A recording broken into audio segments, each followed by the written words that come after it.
Incremental readings. That is the 13th section of the Pleasurable Guide to SuperMemo, the Fluency cycle, and is the foundations of incremental reading. This section is purely theoretical. Not because there's only theory means it will be boring, uninteresting, and appealing, or that you can skip it. It's one of the most important sections of the course, basically. And it's one of the sections that I provide more value for free that comes from my own experience or through tutoring. A lot of intangible information or knowledge or tacit knowledge that is nowhere to be found.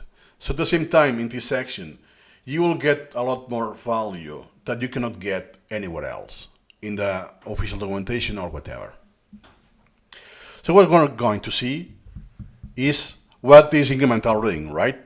But first, comparing with the traditional reading. So you have the scope of what's different. Then a high-level overview of the algorithm. Then why incremental reading expands in your memory in 3 different areas. Then you might have experienced this, you may have read that can you really read thousands of articles at the same time in incremental reading? Yes, but requires some nuance. Then some analogy to understand space repetition. Could be the case that you already know that. Feel free to skip only this chapter. Then how SuperMemo learns about you over time. Because when you start now, you have a default collection with parameters that are just a baseline and incrementally will adapt to your performance. That's why it can be an invisible tutor, it's personal to your brain, why you need to trust the algorithm, even if we don't know how it works precisely because it's closed source, at least we know that it works. Could be better, perhaps, but it does a really good job. So then we will see the lazy reading revolution, the effortless long-term memory, how laziness creates efficiency, the minimum cost payoff, the smartest work is less work, goes more or less in the same direction. That you will realize that in incremental reading, you pay the cost by chunks, and at the end in the long term, it's the cheapest. Then we will see some analogies like the Jigsaw, why the context is key in incremental reading, from information to insight, so from information to knowledge, all of these, how transfers. Because in incremental reading, you have the entire flow. When you're about to start learning to the end product of now I want to remember this, of what I have learned, we'll have this divided in 3 principles. Then some of extra layers of incremental reading, still very essential, fundamental, that doesn't require to be incremental, or the interruptions is a feature, but if you don't use interruptions, you can still do incremental reading. And then how you make the sense making in incremental reading, like I lose the big picture, and what will happen at the beginning. The first items are low quality, the takeaways. What is the advantage? Here it's done in just 10 minutes. It's already recorded. The advantages in 10 minutes. Just to let you know that in the mastery track, it's already recorded as well, and it's over 6 hours. Just to let you know the difference in detail. And some other analogies, Master Chef, detecting assembling, and weaving Tapestry. It's so in case it's still very abstract, there's an analogy that resonates with you. We already covered some, but there's, in this case, a redundancy of analogies, so it's at least more likely that at least one of them resonates better with you. Just for this point. Keep in mind, we didn't tackle any other theory about how to use incremental reading for this, the use cases, and so on. Just the essence. And this already takes more than 3 hours. Believe me, we don't have more theory. Well, we have more theory, but not a dedicated section of theory in this course. It's the only exception, fundamentals of incremental reading. In the mastery track, we will have more than 10 sections, purely theoretical, and they will be long because it takes a massive deal. So if this was a pyramid, we are in the top of the pyramid, so it's the tiniest bit. But remember, this is more than enough to be fluent. After you finish this course and this section, you will be aware of what is incremental reading and what is not enough to use incremental reading properly, the day-to-day basis. But if you really seek mastery, then there's a ton more to do. Not double or 3 times, but more than tenfold. Here's one of the dimensions that the fluent and the master, they differ quite a lot. I want to express it even if it's the fluency, so at least you are aware of the difference in magnitude. Without further ado, let's start the section. I'm going to focus on the difference between traditional reading, what you already experience with books, the most mainstream thing, against incremental reading. So more or less the mindset is that, hey, in traditional reading, especially if it's on the school system, I want to focus on completion. I want to go through all of the lessons, chapters, sections, whatever the book is, right? And read for as long as possible, usually. And in contrast, in incremental reading, you'll read until the concentration fades or the pleasure dwindles, that, bro, I'm bored, I move on. That I have read 2 sentences of a paragraph. That is enough in incremental reading. I don't need to read the page.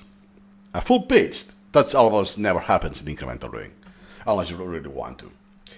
So if the focus also, for whatever reason, is diminishing, could be a consequence of that you're getting bored, right? So you will move on. It's a big difference. Then variety of the material, very few, because you will have 1 book, or at maximum a few articles at a time.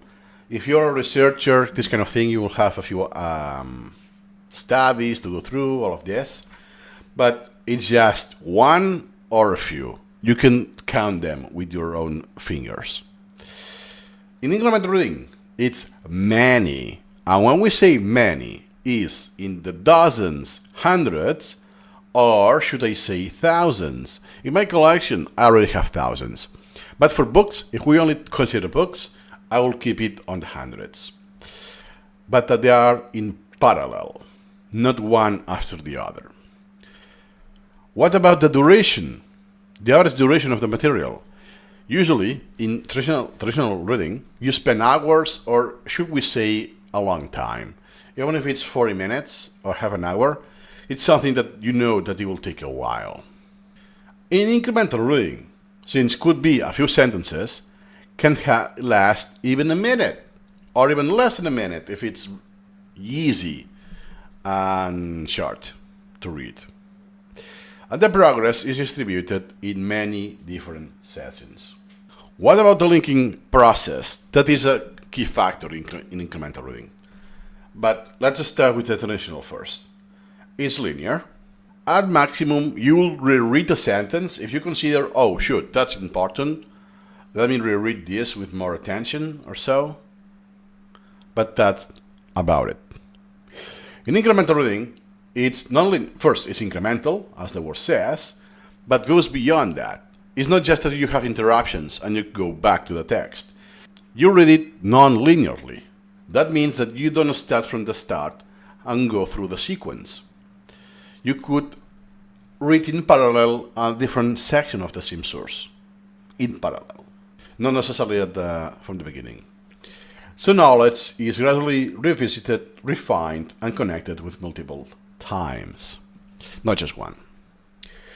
What is the goal in the traditional reading is just comprehend the text and finish the material. That's it. I read this text, okay, non-fiction, or if it's more like a textbook, okay, this lesson, done. In incremental reading, the goal is to distill the most valuable knowledge, not everything there is, only what is valuable for you, from the material, the source, and retain it for life. It becomes part of you. You're not going to forget it. What you have chosen to remember. Then, handling difficult material. What you do in traditional reading, you stop research immediately, or you reread, as I hinted before, until it's well understood. Perhaps now with AI, you can select the text, ask AI, and you will continue. You still have the sequence. You do it on the spot, immediately. Because if you don't, you cannot continue. And in incremental reading, you postpone the material. The interruption will have a longer interval. You extract known facts. Hey, there's something here of value. You do the extract. And every extract, every chunk of text of the source will have their own scheduling in parallel, not the entire source. So you build foundational knowledge from other sources first, because you read many different sources in parallel. So while you don't revisit this later, because it has been postponed, you have an opportunity to build more knowledge from other parts of the same source and other sources, if this makes sense. So that is a quick overview of the difference between the traditional reading and incremental reading.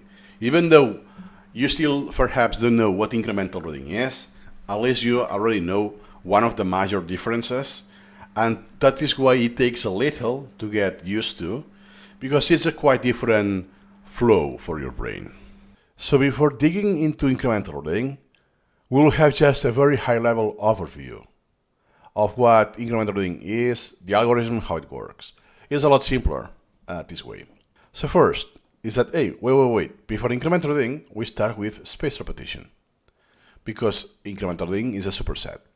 So a short review. Spaced repetition is not used to determine intervals for articles. Articles is passive review. It's your learning material. So this is not affected. It's scheduled, yes, but not using spaced repetition. This only affects flashcards. Then articles are spaced in time with increasing intervals. And you could say, what? This is still true for a spaced repetition. Yes, they are spaced with increasing intervals, and this is where what they have in common ends. We won't enter into how they are scheduled. Well, we will do later on in the course, but not now. So incremental reading is not just for flashcards. It's for also articles. Articles means any passive reading. Can be videos, books, whatever.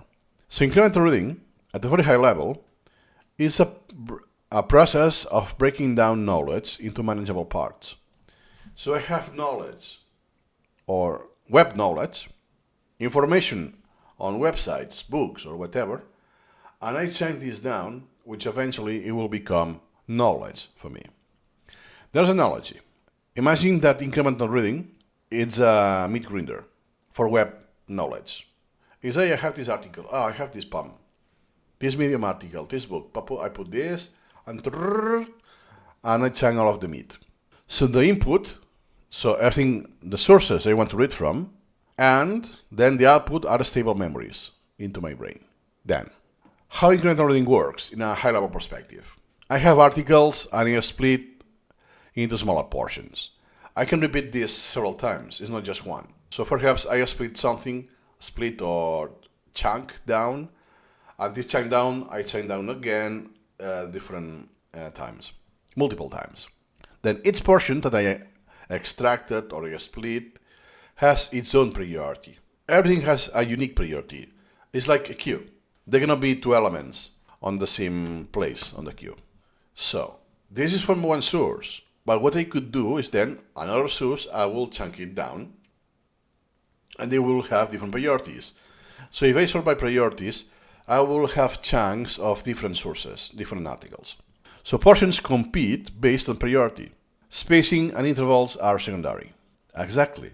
So the passive material, so what you're going to read, listen, or watch, is they compete by priority. What's more important, relevant? They have intervals, yes, but this is secondary, unlike in spaced repetition. Then this also implies that you have, if there are intervals, that you have interruption and all of that. But we will keep just the general perspective. Then balancing the learning process. Intervals for unprocessed articles increase over time. To why? to keep daily cues shorter, and randomly shuffle articles to avoid over-prioritizing new ones. You want to avoid the recency bias.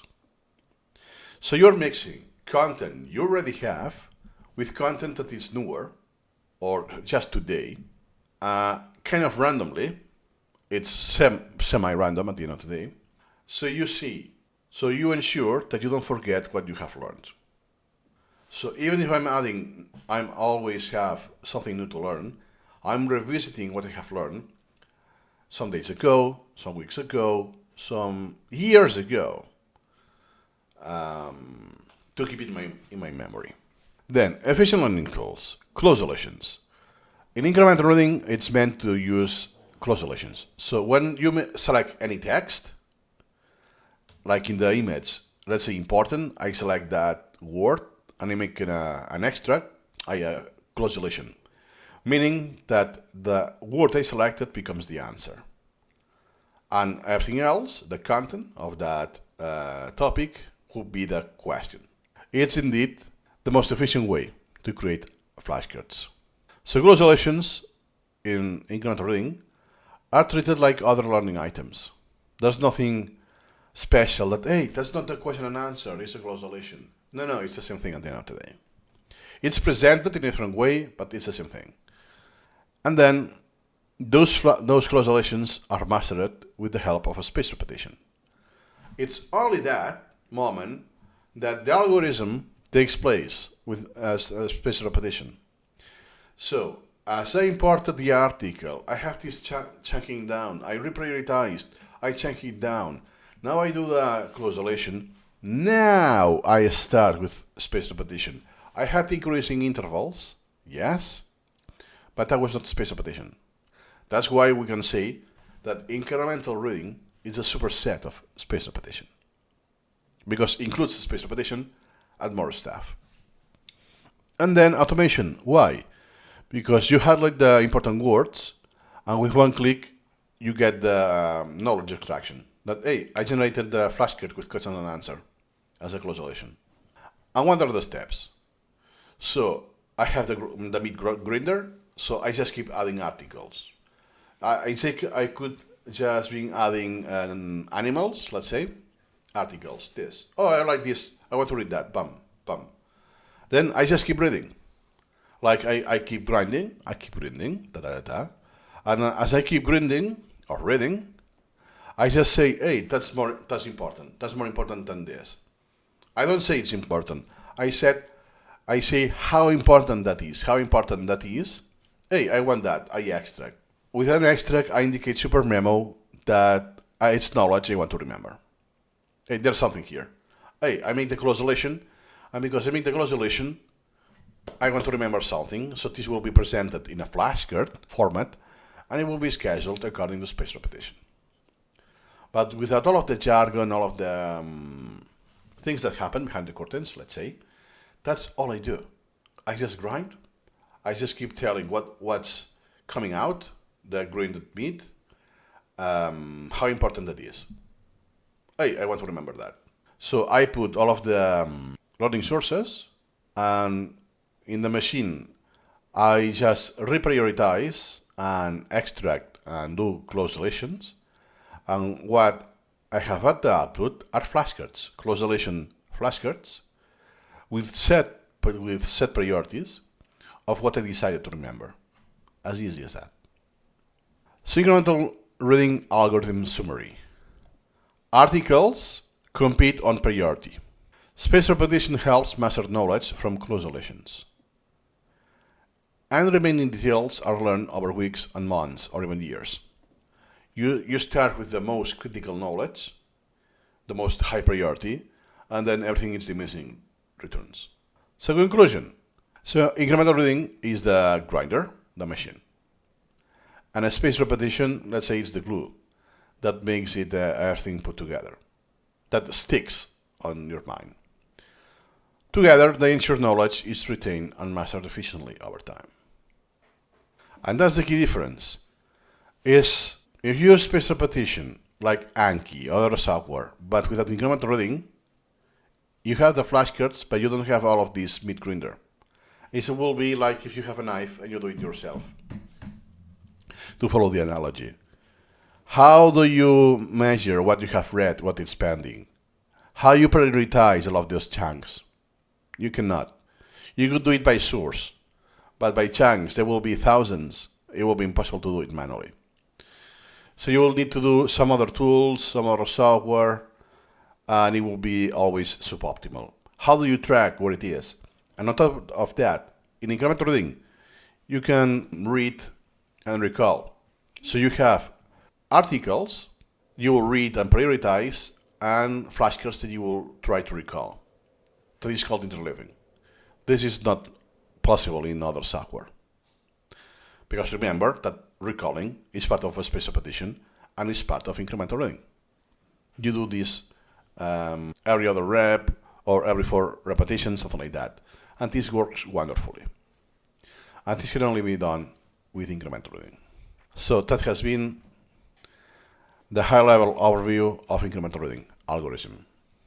Hope it's more clear now with this analogy. There's a lot of nuances that we will see later on this course. So in this video, we'll focus on how incremental reading expands your memory in 3 areas, not just 1, 3. So memory expansion. Incremental reading enhances long-term memory, working memory, and extended memory. You may be thinking, oh, I thought incremental reading, it was just long-term memory. Yeah, that's the focus, but it's not limited to long-term memory. So there's no saturation limits to the space repetition. So because incremental reading is a superset of a space repetition, you expand your long-term memory. Easy. Why working memory? Where's the link? Because since incremental reading enables deeper conceptualization, connecting and organizing ideas, making links that, oh yeah, this is linked to this other idea, makes sense, This enables more resources for your working memory, because you already know that. For instance, a chess player, the professional chess players, they rely more on pattern recognizing. So they are using more the long-term memory. Therefore, they have the working memory freer to do whatever they want. Unlike a newbie, that they are not familiar with those patterns, and their working memory is overloaded already because of conceptualization. Then, third is the extended memory. What do you mean by extended memory? It's beyond your own. You built a personal semantic searchable knowledge collection that, hey, it's not in my brain, but it's in my collection, and I can go search, and I search whatever I had about memory. And look at that. I have thousands and thousands of stuff in my collection about memory. And not everything will be memorized for now. Like this, for instance, yeah, cognitive neuroscience, neglect, clinical aspects, yeah, I don't know that yet. I haven't read. It's my extended memory. Quote unquote, my second brain. Okay. So let's go with the long-term memory now. It's powered by space repetition. Nice. Prevents forgetting by reviewing information at optimal intervals. When you're just about to forget it, you have the reminder. And this makes it more powerful. Therefore, you need less reviews overall to keep that memory on long-term memory, to keep that fact on long-term memory. And results in unlimited memory growth. As you keep doing it, you just increase the facts on your brain. There's no limit. It's speculated at 300,000 facts, but as you keep using it, you just store information on your long-term memory. Then the working memory is strengthened by the robust long-term memory. It's like a side effect. Supports deeper conceptualization. You think deeper, connect ideas, solve problems more effectively. That's why memory, by the way, is required to understand and to learn. Could be the case that if I say memorization, you are thinking with rote memorization, which is a thing, and it's extremely inefficient. No, I don't mean that. Because in order to understand, you need to memorize, to remember the hierarchy of knowledge. So in order to know to understand what a protein is, I need to remember what a molecule is, and all of that. The prior knowledge. So the more I have information in long-term memory that is retrievable And if semantic makes sense, I can use it, apply it. It's not just wrote what it did. I will be using my working memory for solving problems, trying to be creative, stuff like that. Then the extended memory is my personal connection, is my personal reading collection. I have a video on that expands on this topic. But basically, I can search of my selection of sources already. According to me, it's private. So I make this selection and I did that prioritization. So if I see something about memory that has 12% priority, hey, for me that was relevant at some point. And it's ever growing because I keep importing and extracting stuff in my collection.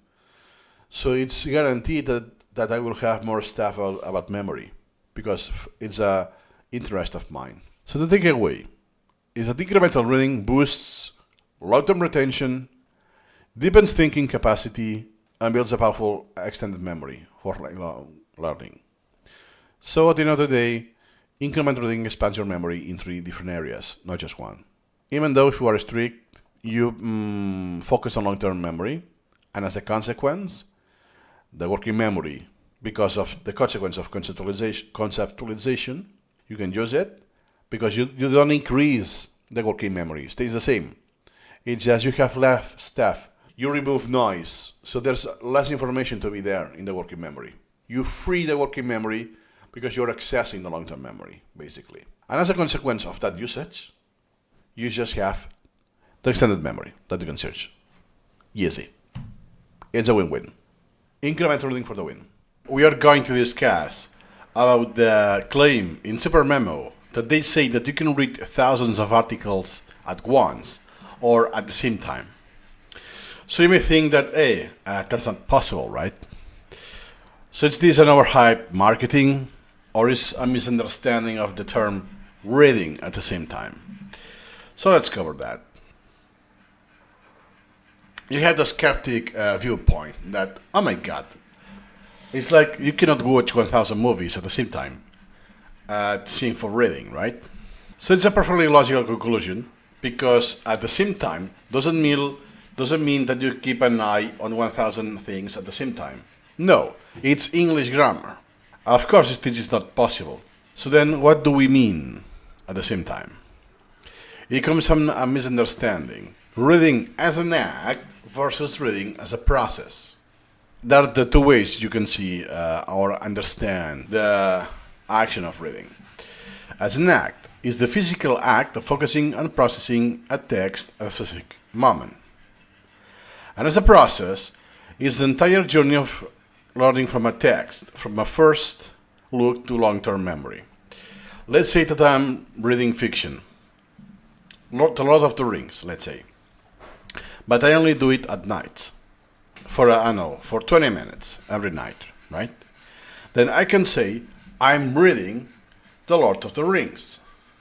But I'm not reading this constantly during the day, at all times. It's just, I'm checking that regularly. The same that I could say that I watch football or basketball on TV. Yeah, I watch games time to time when they are scheduled, but not constantly, right? Okay. If that doesn't help, that's another analogy. Imagine you're a chef cooking multiple dishes. Then they can only chop vegetables from a dish at a time. Oh, now only carrots for the salad. Now only mushrooms for the side dish and all of this, right? That will be the same as reading as the act, and the process would be that you have many dishes cooking on the stove simultaneously, which is a thing. You can have some proteins, meat here and there, and while you cut the vegetables, but the vegetables can be shared across dishes and recipes, not just one by one, if this makes sense. Now let's dig further into the act of reading, the laser focus. So what I'm doing now, well, more or less, I'm not actually reading the screen per se, but most of what I will do is pay attention. Let's be clear, you cannot perform multiple acts of reading at the same time. Gotcha. Which is true. If I'm reading this, I cannot read another thing at the same time.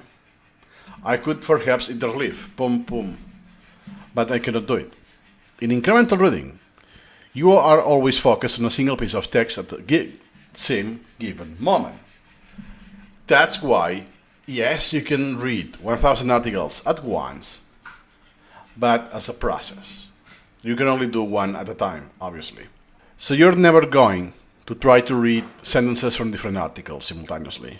It will all make sense. That will be a recipe for chaos, exactly. What about the other one?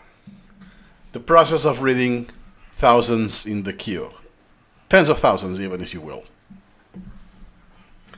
Then, if we see the reading as a process, then this claim makes sense. While you only act on one article at a time, you can have thousands in the process of being read. If we recover the book of The Lord of the Rings, perhaps I can have several books at the same time. One about romance, one about police, and different genres, right? And perhaps I'm interleaving those time to time. So I'm reading 3 books, more or less, right? That doesn't mean I'm reading 3 books at the same time, like line by line. No, obviously, that will be an act. Okay. So a student might read small excerpts from 50 different articles in one single day, but not on their entirety, only what it needs to get, right? They could process a few thousand articles out a month if this repeats at least 5 days a week, and let's pretend they take the weekend off, right? So hundreds of thousands of articles are kept in the process indefinitely. What happens is that this is never scheduled, so you forget what you did. Oh yeah, that was interesting in a tweet, and I left the tab open in my browser. Oh yeah, I will have several hundreds, let's say, but eventually I will close them, or I will update the browser and I will lose this, whatever, right? So eventually I will lose track. In incremental reading, you don't. That's why you generally know, for instance, in my case, I have 22,666 articles or pieces of articles to be shown today. So what's the secret ingredient? Spaced repetition. Exactly, so just chopping up articles arbitrarily, randomly, it will be ineffective. The skeptic is right about that. But in SuperMemo, yes, if you really want, you can have this flow, even though it's not designed for this flow. What you do is a spaced repetition. Once you have decided what to remember, you just have exposure, the minimum exposure to keep this in long-term memory. I'm not going to expand on that because this is covered in other videos. So you will have the algorithm, SuperMemo, or Anki if you don't know still know Anki. If you don't know SuperMemo, or you watch this in YouTube, but for the course, it will only be SuperMemo. So this is going to be presented just before you forget it, because this is strengthened the memory. It's even better because has like what's called the spacing effect. It's even better if you do it preemptively more often. So we have a new definition of reading. You can read can you read thousands of articles at the same time? As an act, no. Obviously no. We are humans. But according to English grammar, at the same time, doesn't have to be constantly, like during nights or some time of the day. So it's a process, absolutely. You can read as many as you want. In my case, it's in the tens of thousands in 5 years already. So, therefore, it's an accurate description, actively managing waving thousands of threads of knowledge into your long-term memory, simultaneously, or should we say, concurrently. It's not magic, it's just a new method, a new paradigm that is non-linear. You start a lot of sources, but you're never going to finish any of those. Or just a few. Hope this makes sense. So now I hope you understood the difference that yes, you can read thousands of articles at once, in the sense that you haven't finished them, and you read something in parallel. let's introduce what is spaced repetition. We have a good analogy, a leaky bucket. So imagine your memory is a bucket but has a small leak. So imagine that your memory is like a bucket, like in the image, is completely full but has a leak. And this very small leak starts leaking immediately. So as soon as I, let's say it was tap water, as soon as I close the tap, it starts leaking. Very tiny thing, it's very small, but it starts immediately, like memory. We start forgetting right away. Then spaced repetition acts as a reminder to top up the bucket just before it becomes empty. So it's, oh shoot, before it's empty, I will replenish it. So let's say it was just the level of a finger, is, oh, let me put water once again, replenish the bucket, right? But it's a never-ending story, because perhaps the second time it will last longer, the leaking is still there, it will take more time, that eventually I will get to the same position and repeat the same process. So over time, review helps to patch leaks. So you need to pop up the bucket less and less frequently. So imagine that I do something temporary, that there's a hole, and after a while it still breaks. And then you leak the water and so on. So this leaking is every time tinier. The leaking is always there, to the point that it's not like those caves, the stalactites, I don't know how they are called, that they need years and years of drops, pump, but after years this creates a mountain, right, of salt. Same thing, it's never perfect. The bucket will always be leaking, but it will be leaking so little that it will become so long that outlives you, that before this bucket runs out or becomes empty, I will have died already. Same with the spaced repetition.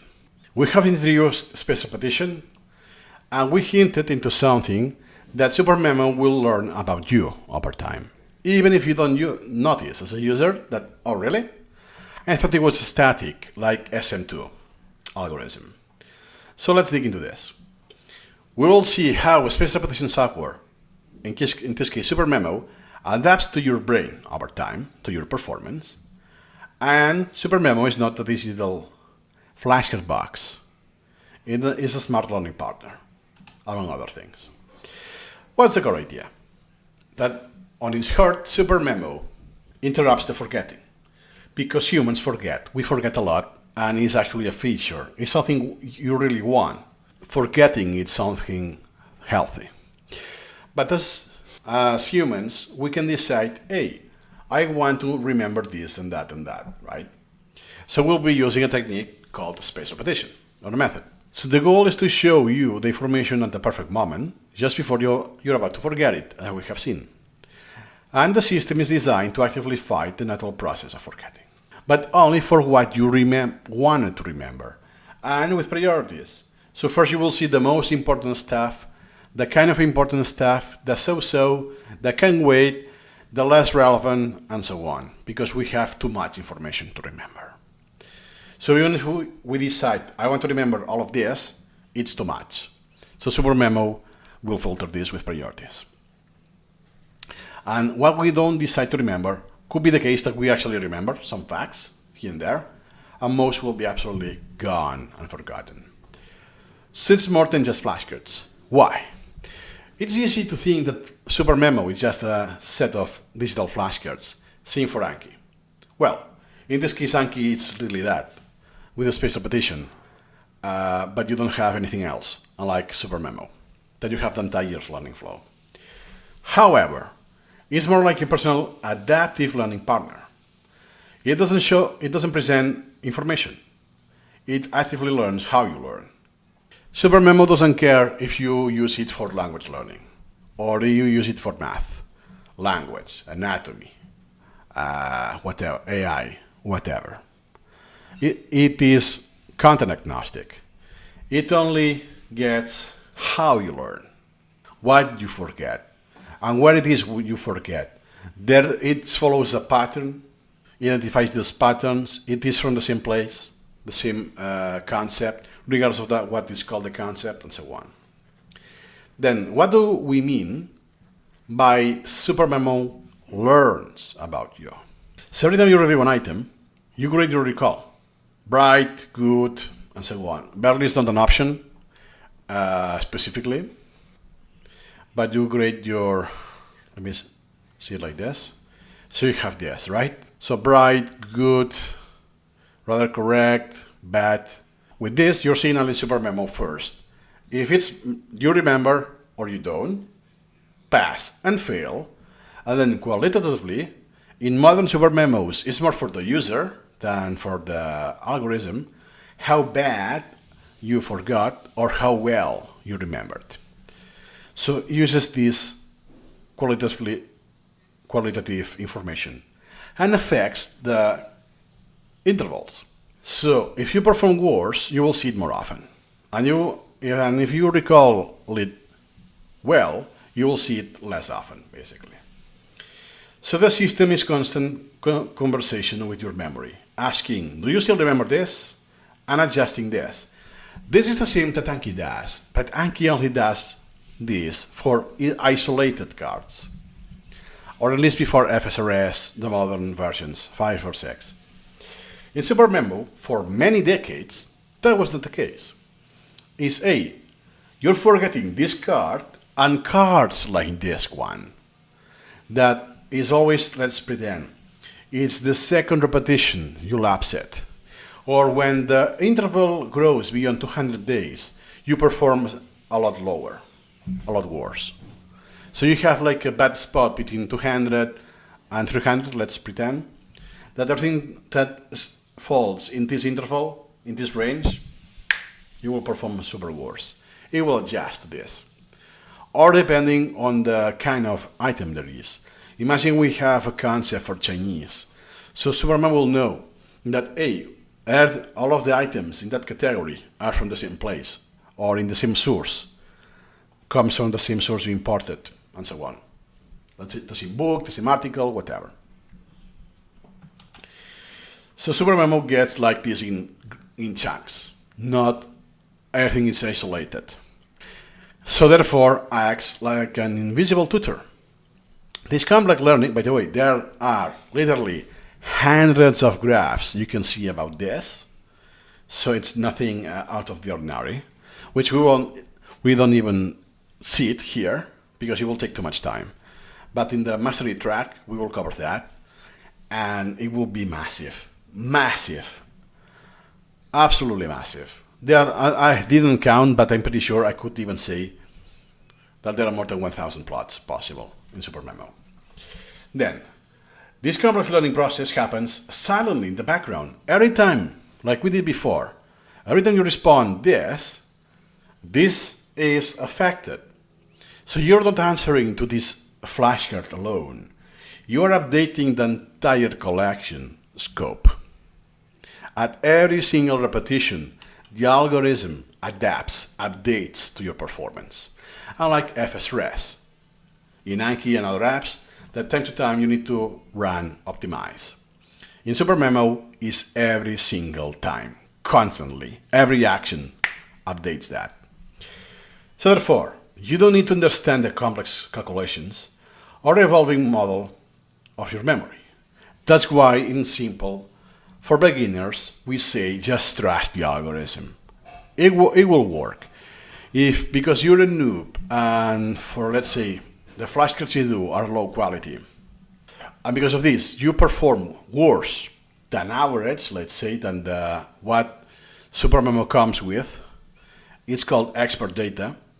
SuperMemo will adjust to you, but it will take a while. Then it's like having a personal tutor who knows you so well they can predict exactly when you need to remember. Sometimes it's really good. Sometimes, it's just based on assumptions. It's guessing. It's like guessing the weather, but super long term. That, I'm recording this in June 2025. Imagine that I can predict the weather in February 2028. It will be sunny, the temperature will be this 28 degrees Celsius, blah, blah, blah. Oh, wow. Then I'm not that precise. There's some degree of error, but this is still a long shot, right? The weather, you cannot predict the weather so far in the future. More or less goes in these consonants. It's not perfect, but it's good enough. It makes a lot of assumptions, yes, but the assumptions are pretty good, pretty damn good and accurate. That's why you can, in the long term, learn a lot of stuff, remember so much stuff with so few repetitions, unlike other apps, other algorithms. And I'm not talking that you do 10% fewer repetitions. No, it's fold. You do 5 times less repetition, fewer repetitions. Meaning that in other places you will do 5-fold for the same performance. Then, it's personal to your brain, meaning that if you send me this collection to me and I keep using it, it will change because I'm in a different brain. Or the opposite, I send you my collection, it won't be useful for you because it's optimized now after 5 years according to a different brain. So the algorithm builds a unique model based on your individual performance. That's why the few collections that are sold, like the English collection, everything is new, everything is pending. All of the history, everything is deleted. So you start with the vanilla experience with SuperMemo, the expert data. So every time that you create a new collection, you will have that experience. Okay. So it doesn't have a one-size-fits-all approach like the old versions of SuperMemo, like SM2, that is always the same. Regardless of what you do, what you have seen in your collection, it's always static. Then SuperMemo learns which facts are more difficult for you and schedules them more often. SuperMemo also learns which concepts are easy for you and shows them less frequently. Like, I have English, and all of the items that have the English concept, or in other SuperMemos, English category, will have longer intervals. Because by average, I overperform that. SuperMemo has a lot more context. Unlike Anki, let's say, that you create or import a flashcard, but where this comes from, the algorithm has no idea, right? So here I have, hey, this comes from this article, it's in the knowledge tree, has this concept set, in this case has the group.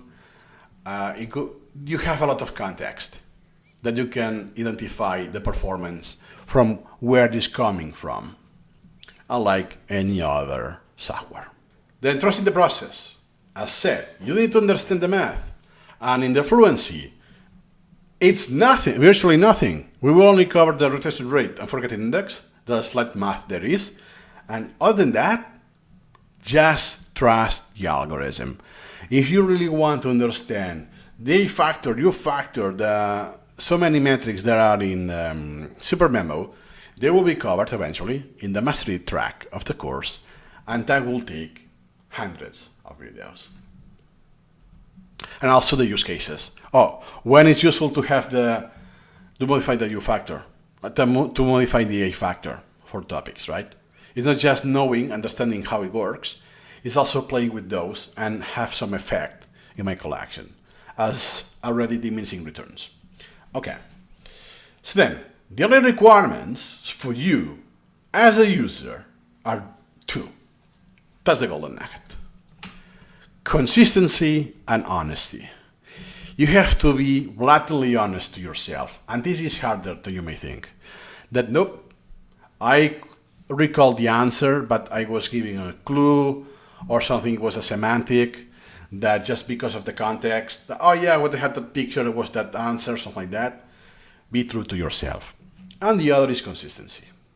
If you don't use it every day, or almost every day, let's say 5 times a week, more or less, then you skip days here and there, like I do, for instance, because I work too much, like doing these videos with the course. Sometimes I have to sacrifice my own session, so I skip the day. But you need consistency. Most of the days, you use incremental reading. So you show up to do your daily reviews, even if they're not all of them, and be honest with your self-assessment. If you lie, you don't lie to yourself. You lie to yourself and to the machine. And should I ask why you lie to a machine? It's utterly useless. You can only lose. There will be a dedicated section for this topic, because all of those biases and all of this psychology, it will be in the mastery track, so feel free to check that if it's out of your interest. So therefore, the system handles all of the optimization for you as the most efficient path to knowledge. So the only thing to, as a user, it's painfully simple, is it's not like this, but metaphorically, SuperMemo, I care about this. I want to see this again. I want to remember this. This is that important to me. High priority. That is not that interesting, but I want to still keep it. Low priority. I just tell that to SuperMemo, and that's it. I don't put any, well, in priorities you can put numbers, but you don't have to worry about any metric. There is. So what's the result? Effortless long-term memory retention. Over time, this silent adaptation has a powerful effect. Scarily powerful effect. Even if you have experienced space repetition with Anki or others, you will still see a difference with incremental reading. That, oh wow, there's a big jump. You will spend less time reviewing, reading, or studying. It's because I really hate this word. But remember far more information and for longer. So even if the time you invest is the same, the outcome you have overshadows the other methods, like reading, highlighting, or all of those excellent efficient methods. Knowledge moves from being cramped in certain memory to being secured in a stable long-term retention. Even if you miss a month, or even if you just move on from incremental reading, you will still keep a lot of memories for a lot longer.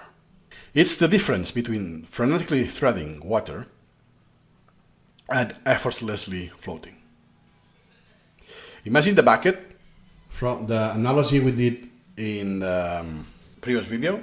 What is a space repetition? Imagine a bucket that is so massive, contains so much water that I can be inside, right? Like a pool kind of thing, right? So imagine, it was so effortless that I am just then relaxing, floating on the water inside the bucket. Yes, there will be a leaking, but yeah, it will take years or even a decade. No worries, I can neglect it for a long while, right? And convert this to frenetically treating the water. The stress, how many calories you burn, how much energy you need. You will get tired. For what? For then doing the same action once again, and so on. How you get more or less the extended technology. So what's the conclusion? Trust the algorithm. And if you don't trust it, wait and see. Wait and see. You will have your own anecdotal evidence that it works. And if you really care, just get into the documentation or just check my mastery path of this course and you will see all of the insights, all this what's public within SuperMemo. So SuperMemo, as a conclusion, its true genius isn't just for flashcards, it's the ability to learn about you, the algorithm. It makes a ton of difference. And because you do the flashcards within the process of learning, unlike Anki or other tools. It silently tailors into a schedule to your brain, creating the most efficient path for long-lasting knowledge. Even if you notice or you don't, it will work anyways. So let's cover what's called the minimum cost principle in incremental reading, or in plain English, being lazy, but in a smart way. You will understand why by the end of the video. What is the goal of learning with incremental reading? The minimum cost principle. You want to achieve the maximum result with the minimum effort possible. This is not just with the spaced repetition, keeping whatever you learned in the long-term memory. The learning process is also the minimum.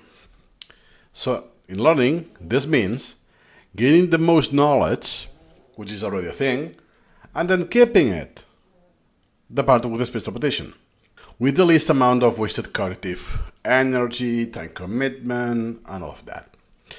It's not about being slothful. It's about being ruthlessly efficient. It's not that I'm lazy that I do nothing. Doesn't go that way. Then, the lazy approach to SuperMemo, or to actually reading. What if being lazy is the smartest way to learn? Incremental reading can be seen as a form of a strategic laziness. That, hey, I'm doing this repetition, I'm bored, or it's super tedious, I move on and I do another rep for the next outstanding element, right? It's just using this laziness strategically. Then, it challenges the idea that the more effort, the more time, and the more linear focus always leads to better results. This is not always the case, and you should be surprised, especially for incremental problem solving, that you let it slip, I don't get the result, it's not a big deal, I sleep on it, and tomorrow, next week or whatever is, boom, now I got a solution.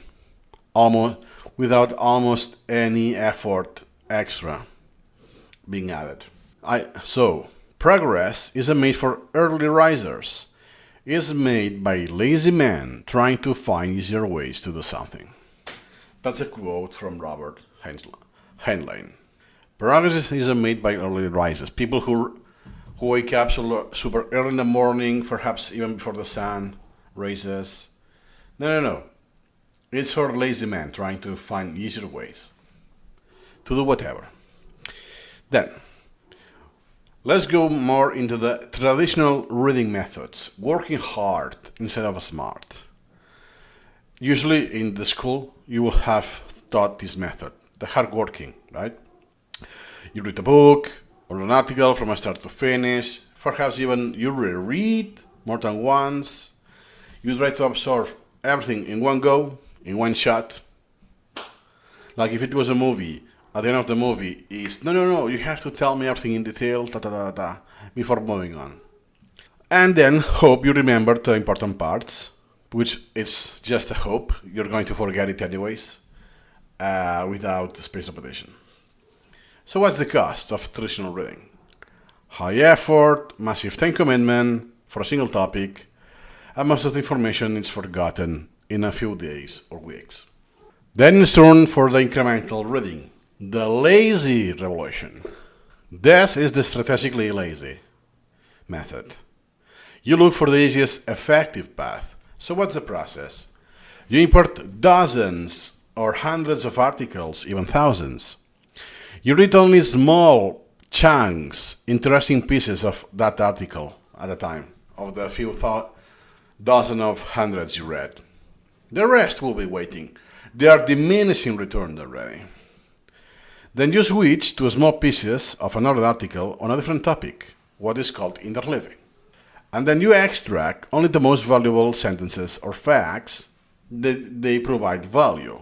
From the most valuable to the less and less and less until the machine returns will create. You don't even read that to begin with.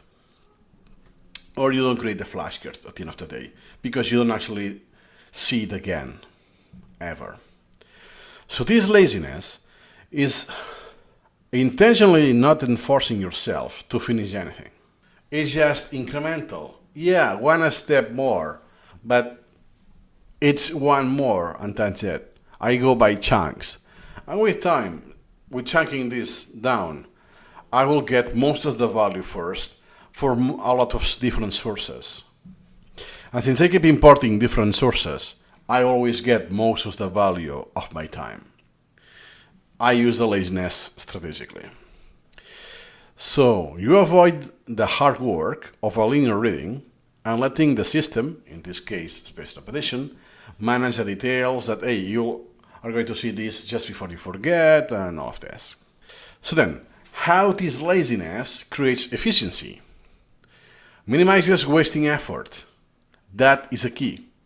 Most of the time, it's not that it's quicker and faster.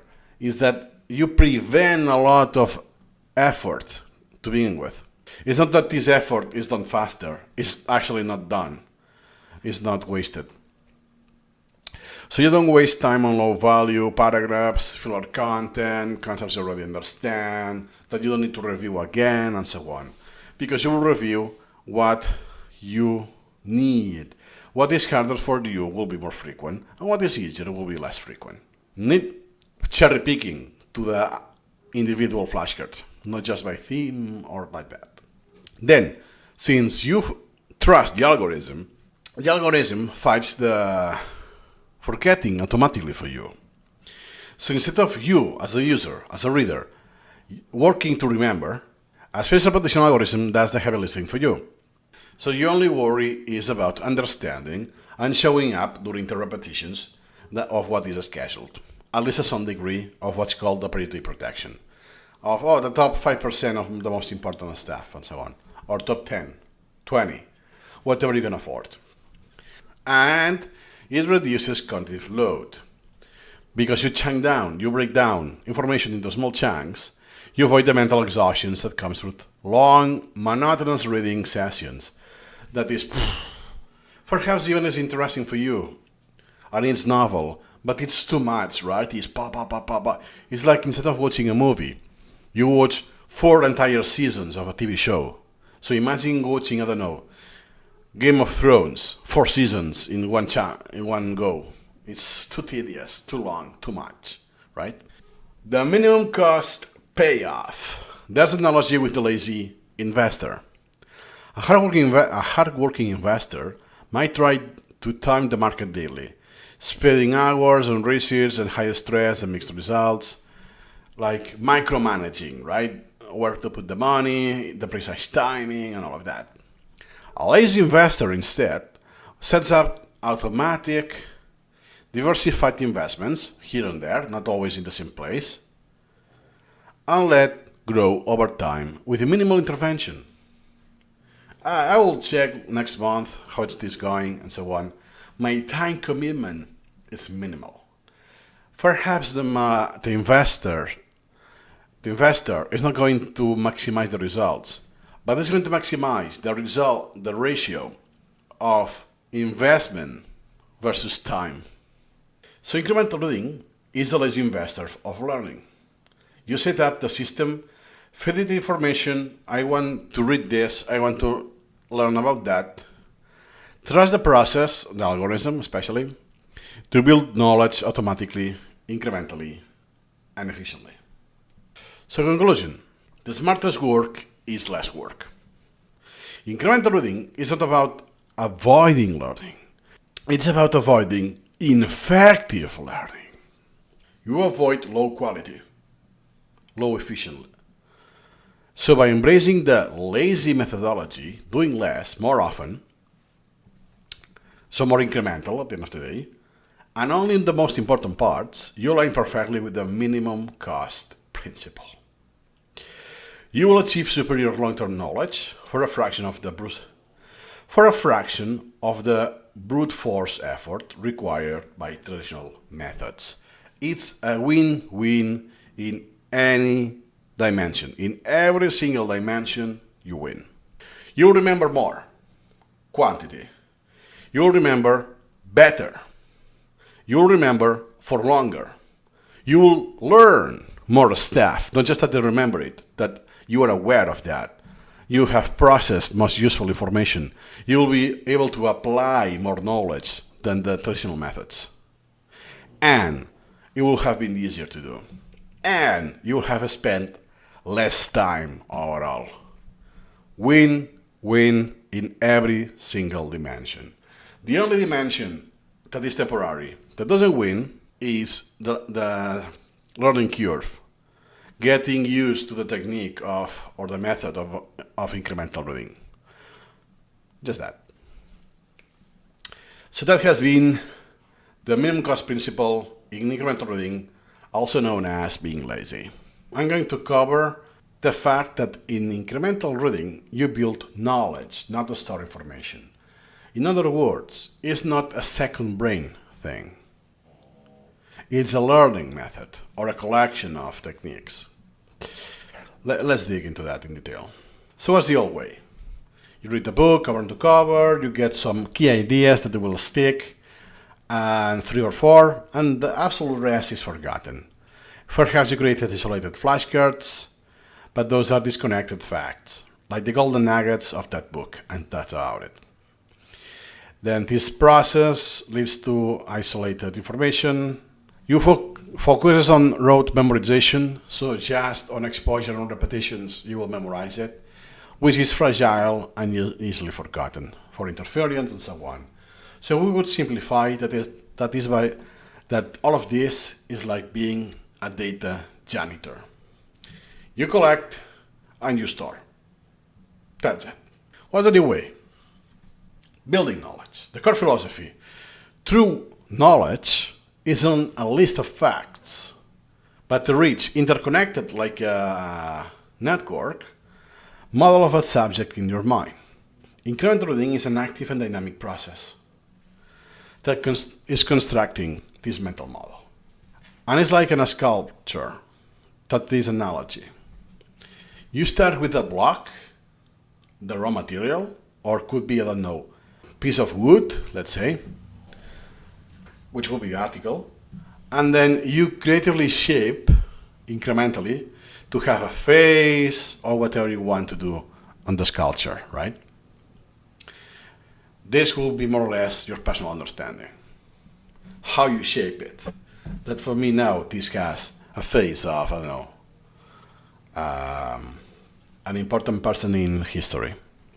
Then, the knowledge sculpting process. You import, you bring new material, the raw material. Can be books, notes, chapters, videos, podcasts, whatever. Then you process all of this. You may extract key sentences or ideas. You start shaping that. You start shaping the block to make it your own. And that makes sense. When you see that, oh yeah, that's a face, that's a bust, or that's a full-fledged body of a person. You do deconstruct. You break down extracts into specific flashcards, being Q&A, closulations, and whatever. It's adding the fine details, like the eyes, the iris, and all of this. And then you repeat. SuperMemo schedules everything. The reading, so everything. Once you import everything here, then it's scheduled, not just a spaced repetition. Then, I'm not going to cover the details because we mentioned this in many other videos. Then, when building knowledge, context is king. It's boss. Items are never truly isolated from their source because you have the knowledge tree. This will be true in Anki and places that you only have the flashcard. You don't have the entire learning flow on that app. So the original article, let's say the forest, is reviewed periodically, reminding you of the overall context. I have the full article, a section of that article, perhaps another section, another extract, one smaller, and a few flashcards I already did in parallel. So I'm seeing content as I am still going through the article because I'm reading it non-linearly.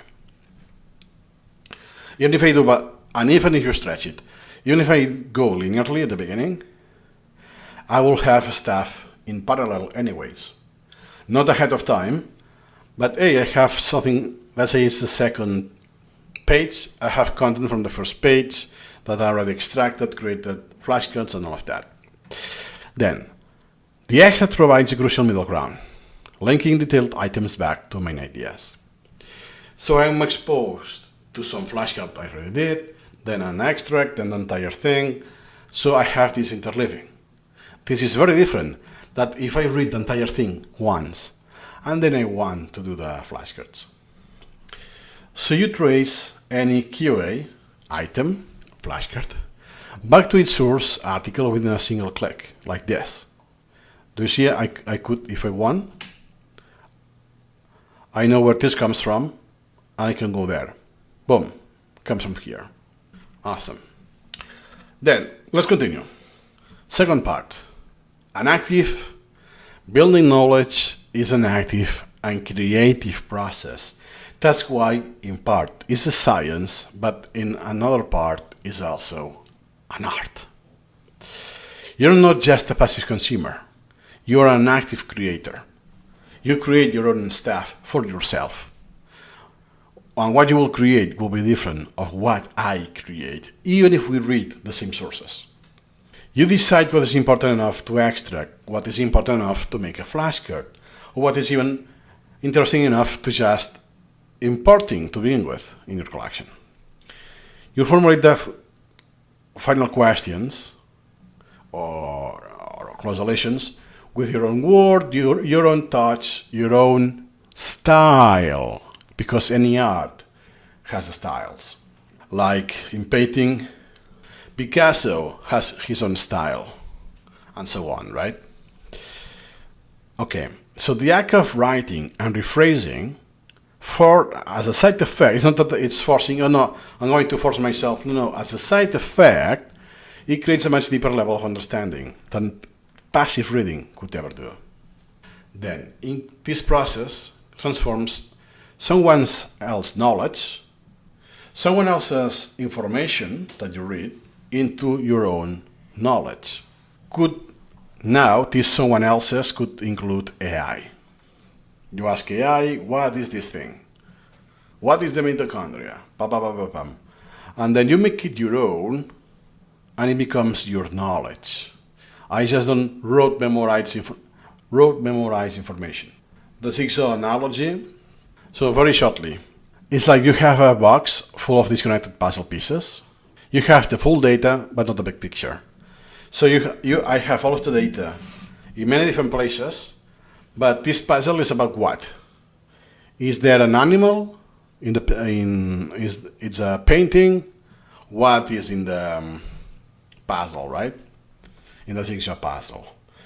So you build this knowledge with incremental reading. So you will build a big picture incrementally, and hey, now I cannot get it. The information was already there. I'm just understanding it, processing it, makes sense, make it my own, and now it becomes knowledge. And hey, now this puzzle has this. Oh, it was a dog, or whatever.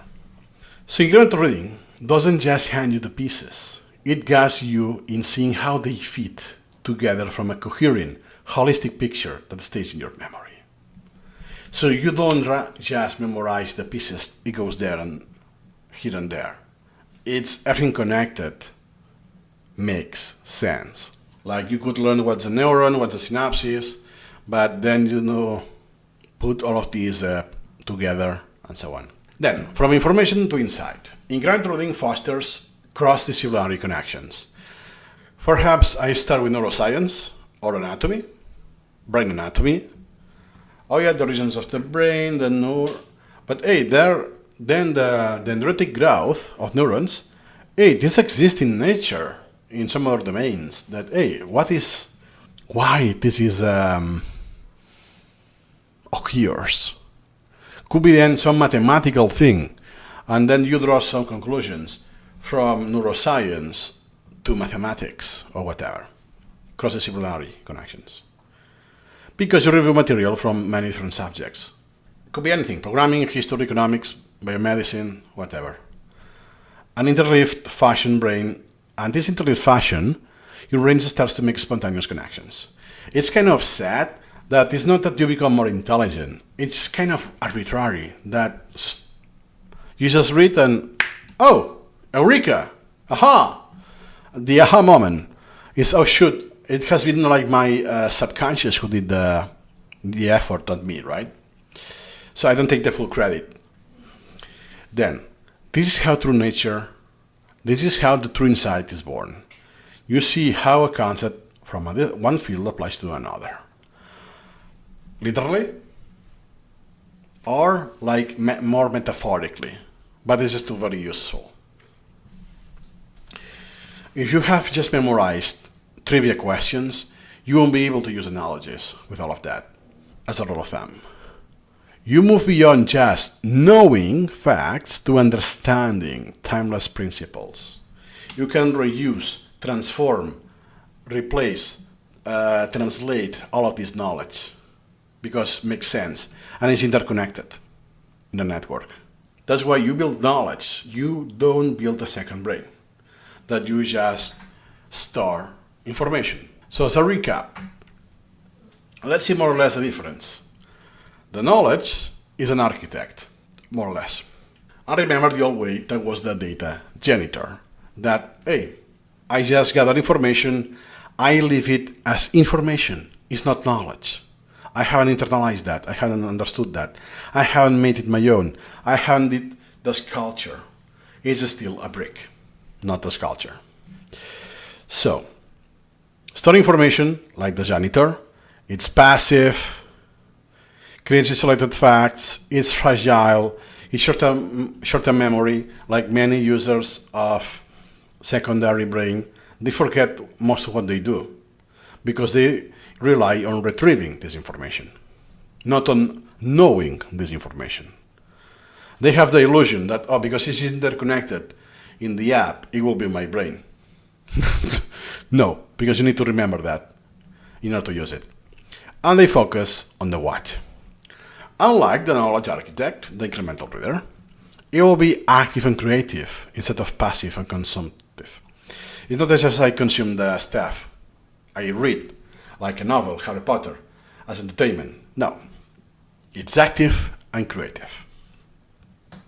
Instead of isolated facts in my brain, even if they are connected in the app, it will be interconnected model in my brain. And this will be the difference of a person who can build solutions, solve problems, make something new, and the other person that could only recall. Yeah, ask me questions and I will be able to recall. So I can go to any TV show and get some money on trivia questions. That's about it. Then the memory is short-term and fragile. The opposite is long-term and durable and good quality. And instead of focusing on what, an incremental reader will focus on why and how. And those two go more in the metacognition. That's a big difference. So, the takeaway. Incremental reading is a tool that empowers you to become a knowledge architect, not a data or information janitor. Massive difference. If you want to learn for real, use incremental reading. If you just want to retrieve information, use a second brain. We will cover the evolution of knowledge in SuperMemo. We will see 3 core principles that govern how information is processed and learned over time in SuperMemo, should we say incremental reading. And those principles work together to transform raw text, whatever you import in SuperMemo, into durable long-term knowledge in the form of flashcards with a spaced repetition. So let's see the first principle. Decrease in complexity. The SuperMemo, the incremental reading, this method actively breaks down complex information into simple, manageable parts. Divide and conquer. This is too much. Let me do an extract. Is it still too much? Let me still do another extract. I chunk this down to the atomicity as much as I need to. And later on I will backtrack and build the big picture once again. So the articles are broken into paragraphs, sections, sentences, phrases. Could be as simple as a phrase. It's not even a sentence if it's that hard. Paragraphs, or chunk of text, are dismantled into individual sentences or facts. Here I put just simple English words, but it doesn't have to be a sentence, it can be a phrase or whatever. This will be the same pattern across the video. Then those sentences are shortened into maximize the information to word being ratio, or something that I think we already said, is the atomicity, to be atomic as possible, that this piece of information contains one single idea. We can do one analogy, and it's the distillation. So it's like distilling a raw substance to extract its purest, most potent essence. Like distilled water, for instance, you are left with the pure knowledge, free from filler. There's no iron, I don't know, sodium or whatever. It's pure hydrogen and oxygen, and that's it. There's nothing else diluted in that water. Second principle is the active recall. That doesn't mean a spaced repetition. Spaced repetition is to show the facts you did in the first principle by decreasing complexity, and this will be scheduled with spaced repetition. But when this is scheduled and you do this, you do an effort to do the active recall. This is done by the user, not the software. Some information is ultimately converted into format that forces your brain to actively retrieve it. In this case, it's a flashcard, but it's not, in essence, limited to a flashcard. Could be question and answer, close deletion, multiple choice question, blah, blah, blah, blah. But for now, we use flashcards. So when I see the question, what is the capital of Australia? I activate the concept of capital. What is to be a capital of something, of a country? What does that mean? And then specifically, Australia. Okay. Some people will say Sydney or something like that. But I know it's Canberra, right? But since I don't give away the answer, I have a chance, an opportunity to do the mental travel and let me wait. Wait, let me look for that. So without going to medical and scientific jargon, other than the synapses, I do the pathway with my neurons. Oh, found it. That was the memory. Canberra is the capital of Australia. And since I have done that, now I have reinforced this path. So it will be easier to retrieve it later on. And if I don't retrieve it because I didn't require that, I don't have this exposure in real life, spaced repetition is for this, to guarantee an artificial repetition when I'm about to forget it. And this will be scheduled, I will see it again, and I will do the same once again. An active recall. If I don't do active recall, I just do road, I'm not doing I'm doing spaced repetition. Yes. I'm doing active recall. No. And it's more clear that if I will say, I just read. I only have highlights. I use, I don't know, reader, readwise reader, stuff like that. But they are just highlights. Yeah, Canberra is the capital of Australia. Madrid is the capital of Spain. It's okay, good to know, good to review. But you told me that already. It's very passive. I haven't had the opportunity to travel again to get the memory and reinforce the connection. Then, the goal is to maximize your ability to recall what you have learned without passive review. Yeah, it's less convenient, right? It's more effortful to recall. Yes, but precisely for this effort, you do all of the strengthening. It's like exercising. Passive will be having this machine that and theoretically works your abs versus actually doing the exercises. Then, could be question and answer, like we did. Could be close deletions, like the powerhouse of the cell is there, super cliche example of a flashcard, right? Mitochondria. Then, could be a picture, like image occlusion, or sound, that you hear the sound and you have to recognize what was that, especially true for language learning, especially the case for new sounds that doesn't exist in your language. Or for instance, in Mandarin, will we identify the tone? It's not just what is being said, it's how.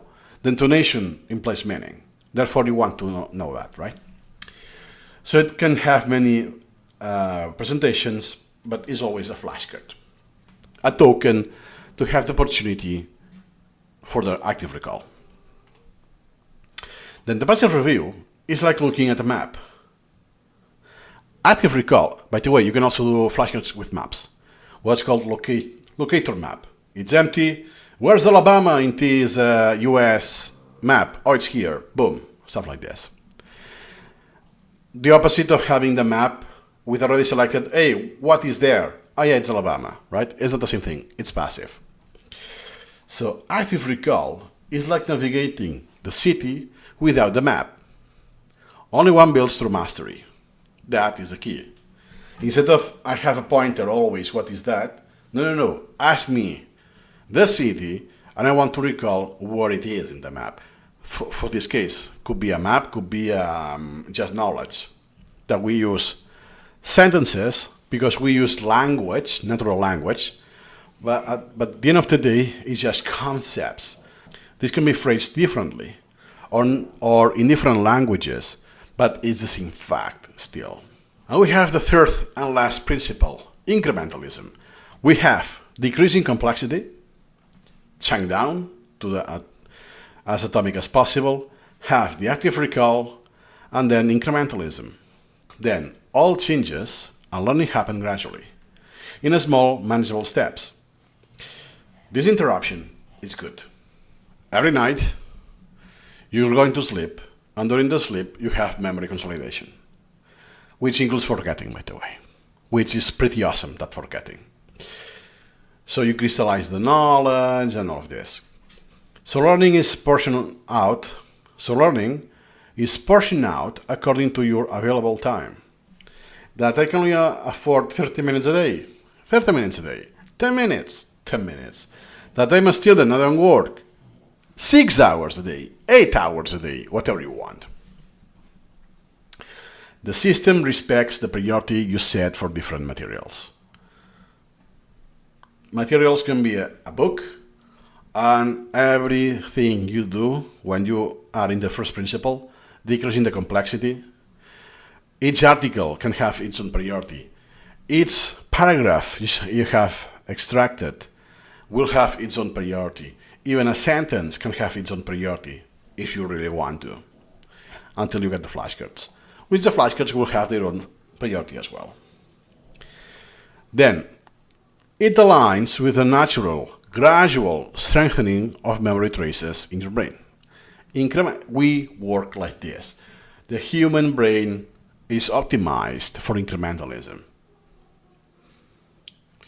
Then, the incremental nature provides the maximum memory effect in the minimum amount of time. Remember, the minimum cost principle. It values strategic interruptions, like being lazy strategically. The interruptions is a feature used strategically, not arbitrarily, over long, monolithic study sessions. That is the key.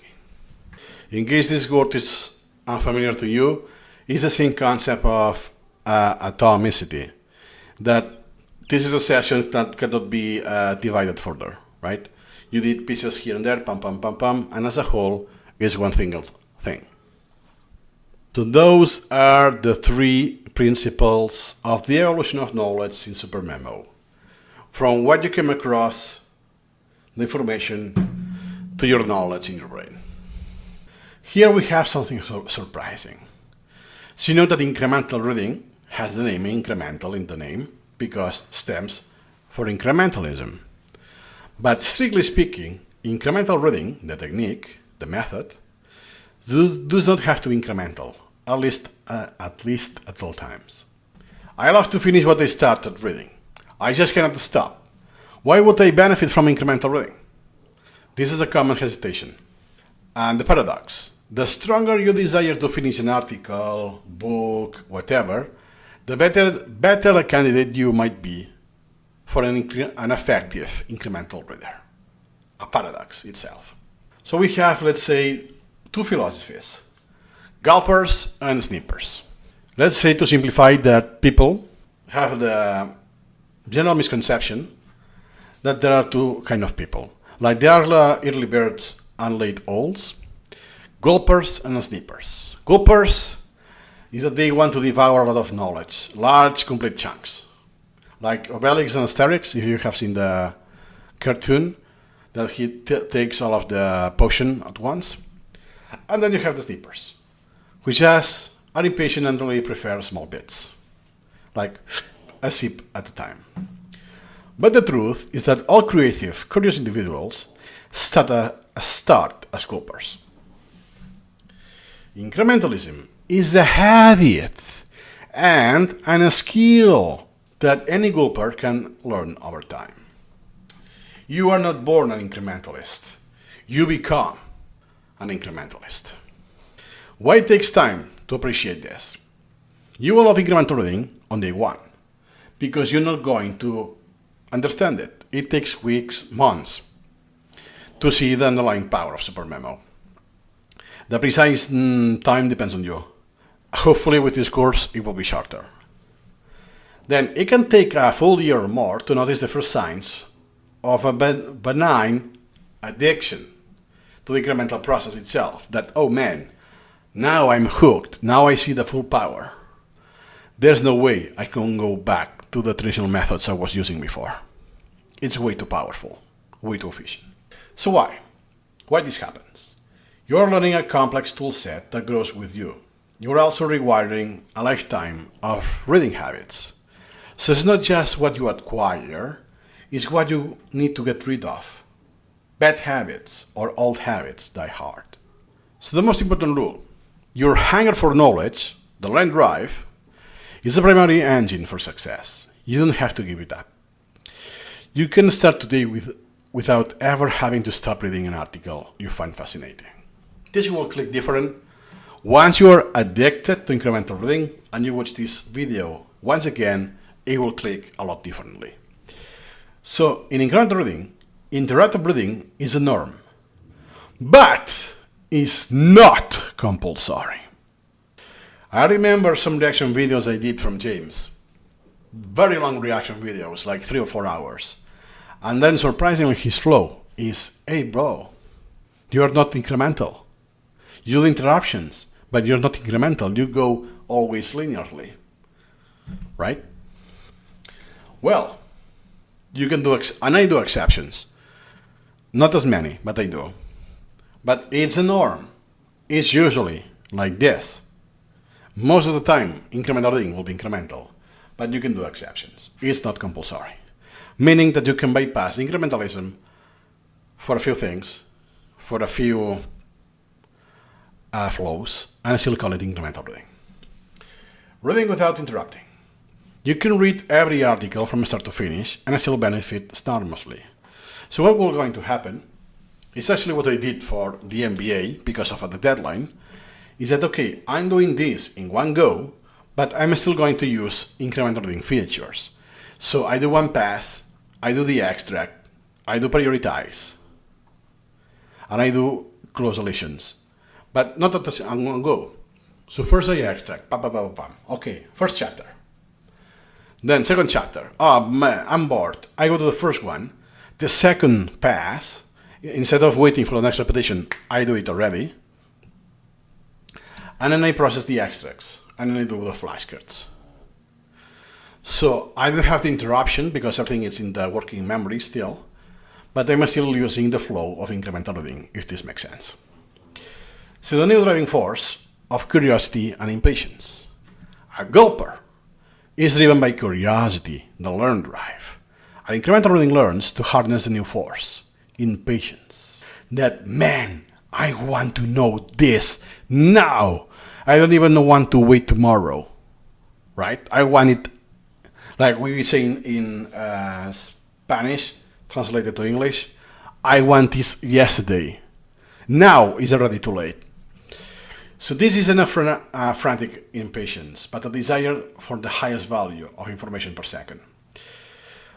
When a text's value drops below your average, whatever that is, your threshold, you disconnect. I'm bored. And you will move on. You combine curiosity, what's next, with impatience.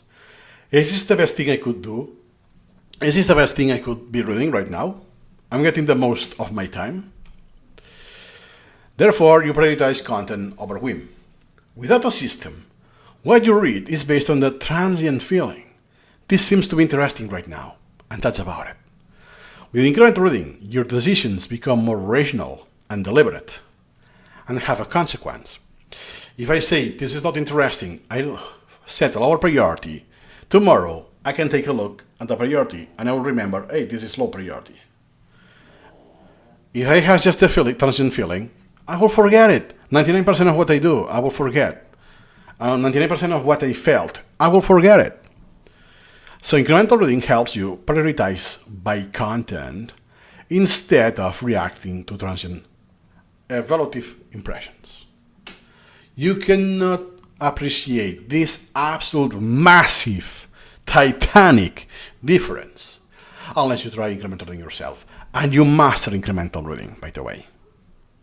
And then you backtrack and, oh shoot, I can compare what I was doing before, and it's a no-brainer. So what's the problem with the traditional? What is the problem with traditional books? Even if it's physical, but doesn't have to be physical, you read cover to cover. Especially the, oh man, I invested some money with this book, right? I'm not going to just read 10 pages and move on. This is the ultimate act of copy. And I'm guilty of that many years ago. By choosing to read the book, you're efficiently saying, this is the most important material in the world, in the whole world. And the outer sequence of paragraphs is the most important way to read it. More or less, we would phrase it like that. It's a little, some theatrical, but it's to get the point. So this gives the author godlike powers to stream information to you, when in reality, only a fraction of any book is truly essential. Books, usually non-fiction books, usually they have a lot of fluff. That they have some golden nuggets, some important stuff to share, but they need to do 150 pages long in order to sell it. So they have to add a lot of common stuff that you already know, and everyone on the niche is repeating over and over again. Because books are an outdated medium, but this is not the topic for this video. So let's wrap up. Incrementalism isn't a skill, not a trait. Gulpers, that's why anyone on earth can be an incrementalist. Gulpers and snippers are not biologically different. It's about the habit. You just have spent decades with that habit and has, quote unquote, deformed you to some preference, to some styles, but it can be changed to incremental, to adapt incrementalism. This change from one another is a journey of a skill acquisition and bad habits recycling. Understanding the principles, mastering the toolset, in this case SuperMemo, honing your skills of parsing and prioritizing.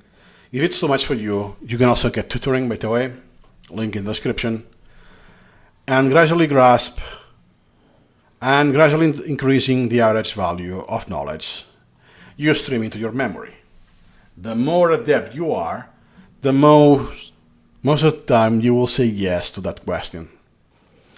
I'm getting the most value of what I'm reading right now, most likely, because you have already imported information that means curating, you have prioritized, and so on. Hope this makes sense. Remember, incrementalism takes a while. That's the thing. Incremental reading takes a while. It's its own thing. SuperMemo, the tool set, which is unnecessarily complex, it's its own thing. So it's not just about how to use SuperMemo, which this course focuses on, for incremental reading, which this course focuses on, especially on the mastery track. It's about the skills, the mindset, at the end of the day. Incremental reading doesn't have to be incremental at all times. Remember that. We're going to cover the incremental comprehension, or how the sense-making, the understanding works in incremental reading. Spoiler alert, incrementally, yes, but let's see the details how this actually works. So we have the solution. Comprehension is already incremental, okay. The key is to realize that this method, the incremental reading, understanding or sense-making is not a single event, it's a gradual process. That is the key. It's not a switch that, oh, now I understand this. I was reading, I don't know, something in math, now it does the click. No, that was the very last drop on the class that you needed. But you added drops and drops incrementally until you fill it in, and then it went over. Okay, that's a massive difference. So let's compare very quickly. Traditional learning, you read a whole chapter, especially if it's, I don't know, medicine. The digestive system, blah, blah, blah, of physiology, of this, boom. Then, after reading the chapter, you achieve understanding of that chapter. And then, if you will, you make the flashcards, especially in the case of an Anki user, because in the software, you only have flashcards. So if you want to take it incrementally, it will be a hell of a mess to keep track of what you have done, read, processed, or you have read but not did the flashcard yet, and so on. In SuperMemo, that's built in. You have the entire loading process. But to make the flashcards, especially in Anki, understanding is like a prerequisite. Unless you only do copy-pasting and closellation without any other action, or you use AI, you will need understanding. In incremental reading, the actual reading, the learning, the memorizing, the comprehending, all of this happens at the same time, interleaved in small pieces. The understanding arrives incrementally. Perhaps I have a chapter, I only start with the introduction, just to introduce, I don't know, to make it simple, the neuron. Okay, what is a neuron? It's a cell in the brain that has this, has that, these properties, very generic. Okay, that is enough. So I still don't understand how memory works, or the long-term memory in humans, but I'll at least know some of the concepts, the nomenclature isn't a start, right? And since I will do an extract for this and then do the close deletion, I'll see this in parallel. So as I'll continue reading next time, not necessarily tomorrow when it's scheduled, I will see some extracts in parallel and some flashcards. So that I continue reading and learning while I already memorized and keeping in my long-term memory some other stuff I did already. Until I go through the chapter. Perhaps I will take 2 weeks to reach the end of the chapter. But I did it non-linearly, and it's not a switch that, hey, now I understand the entire chapter. No, it will take me a while. That is a key difference. There will be examples, not in this course, because this course are just features and theory. You will see genuine examples, full-fledged examples of entire books or articles in action. So no worries about this if it sounds still too abstract. Then how it works, the Semantic Safety Net. You're not memorizing facts in a vacuum unless you're misusing incremental reading. If you follow this course, won't be the case. But people are that, hey, I lose the big picture. No. You don't lose the big picture. You cannot lose what you never had to begin with, if this makes sense. So you're doing this incrementally. So if you stop any random day, like today, pause. Tell me what you know about writing systems or stuff like that. But okay, I am still in the process of that. So I'm not able to get all of the understanding right there. But I will.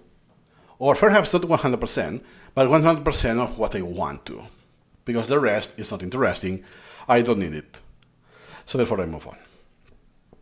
So when you create an item, like a closellation, from a text you don't fully grasp, the item carries all of its original context with it. What is called the monster closellation. Like if I do it now, I do, for instance, a semantic, boom, and I do a closellation with all of the context still, right? A monster closellation. Here you go. Okay. Then you can always trace it back to the source article and so on. So you will reformulate this flashcard incrementally. This context acts as a semantic safety net, ensures the learning is not asemantic, meaningless. This is the case when you just do rote and facts that are isolated.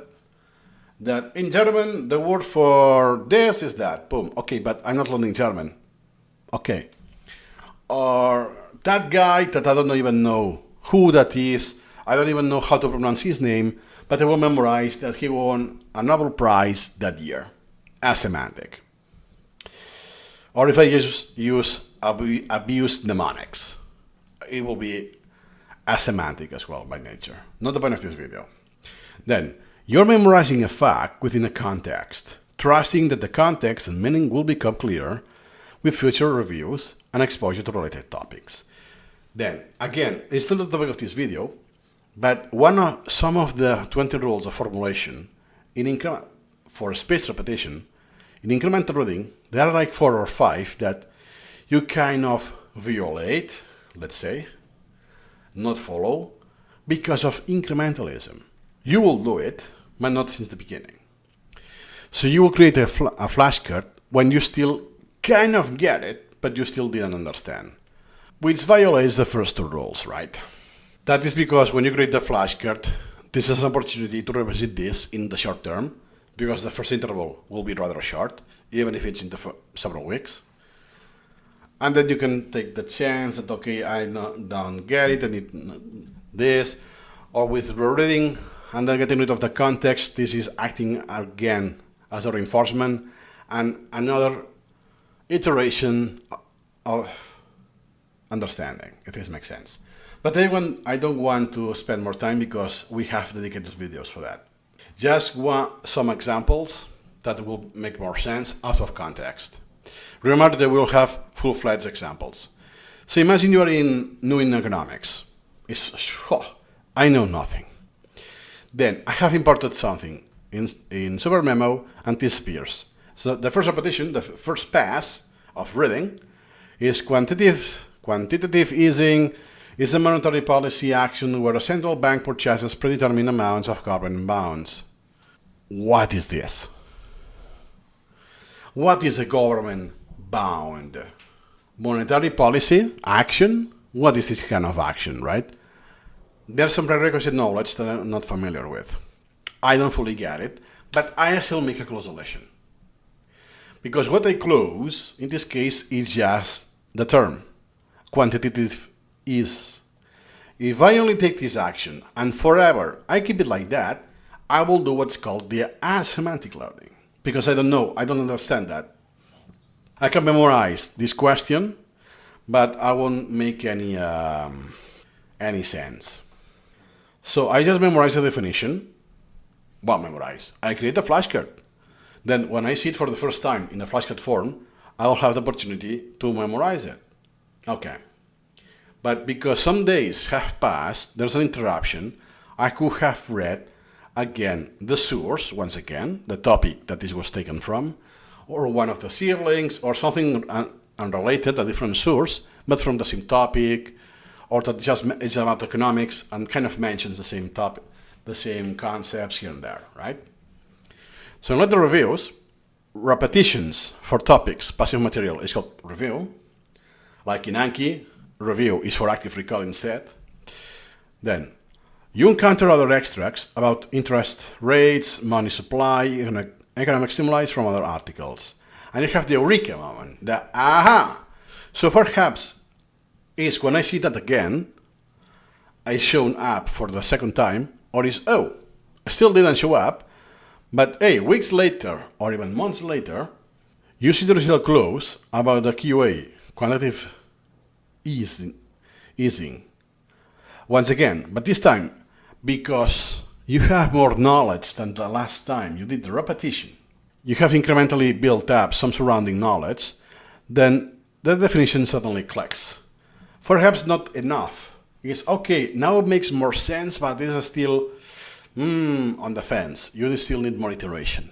Could be the case. So now you understand why a central bank will do this, and the effect it has might be. Then you will understand why a central bank will do this, and what are the effects. the comprehension has arrived. But the comprehension has arrived after I have done the close deletion. That's why temporarily you kind of violate some of the rules, some of the principles. Then, my first items were low quality. This is not a sign of failure. I mean, what is the quality of this flashcard? Oh my god. Is this atomic? No, not at all, right? Okay. That is not a failure. It's just a sign of success in learning. It just means it's the start of the process. It's just further. You need more steps. That's it. The provided text confirms that it's normal and expected to discard or deprioritize learning efforts. That is the key, also related with the minimum cost principle. Because if the priority is very low, this flashcard will stay like that. But since in this fictional case, I am reading more material about economics to related stuff, then this is being shared in the network, in the knowledge network, that, hey, this connects with this connects with that, is related to this, then it's more likely I will use it. It's more likely I will make sense. But if it's very isolated, that I only have 2 sources in my collection about economics, and that's it, even if I have tens of thousands of topics, only 3 are about economics, are very isolated. It's very unlikely I will do connections, right? So this depends a lot in your case. That's why incrementalism is always a win, because then this will take the incremental route. I'm waiting for you, and perhaps indefinitely in time, and you never do the repetition on that element, on that item. But in the case, the fictional case, that no, I have more stuff about economics, I will have a higher priority, I will see it sooner, or I will make the connection while visiting a different element, and I will increase the priority or whatever, right? Okay. So when you start the first new complex discipline, your understanding is shallow. The items you create will naturally reflect that. So imagine that now I keep going with economics. It won't be my case, I'm pretty sure. And I spend 1 year, 2 years. Then I see a repetition, an item, which interval is 2 years. Is, oh wow, I did this 2 years ago. I can see that the quality is so-so. Not the quality in the sense of how strict follows the 20 rules.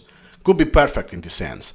It's very atomic, But could be that, hey, how it's described, it's too broad. You can tell that this guy doesn't know the specifics of the field, stuff like that.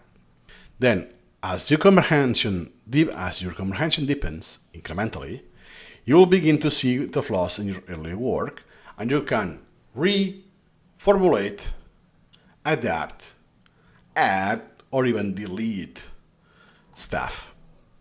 A very long term. So it's not that this will happen in 2 weeks. For instance, everything in the niche of space repetition, incremental reading, for me it's crystal clear. So when I see something that, wow, that was done in the first month of me starting with incremental reading, poof, it's unlikely I will keep that flashcard, or I will adapt it if it's still useful. So deleting these dull items isn't a mistake. It's creating your knowledge based on the more advanced understanding. Exactly. You don't want just to store everything you have done. No. You want to store what you need, what you will use. Sooner or later, after a few days, or every single day, you will pick up your trash and trash it in the container, right? You don't keep the trash at home. You do maintenance. Same thing. You don't delete many stuff, but you do. And it's not, oh man, I just wasted effort. No, it was part of the process. So take away. You're not violating any rule, because comprehension itself is part of incremental process.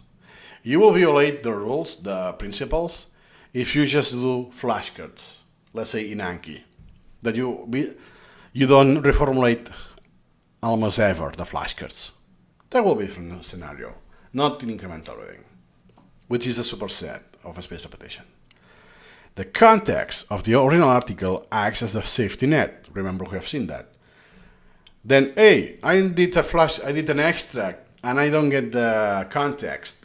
That's why you need to adapt first the text, because you can edit the text anytime, and then you make the extract, part of the art.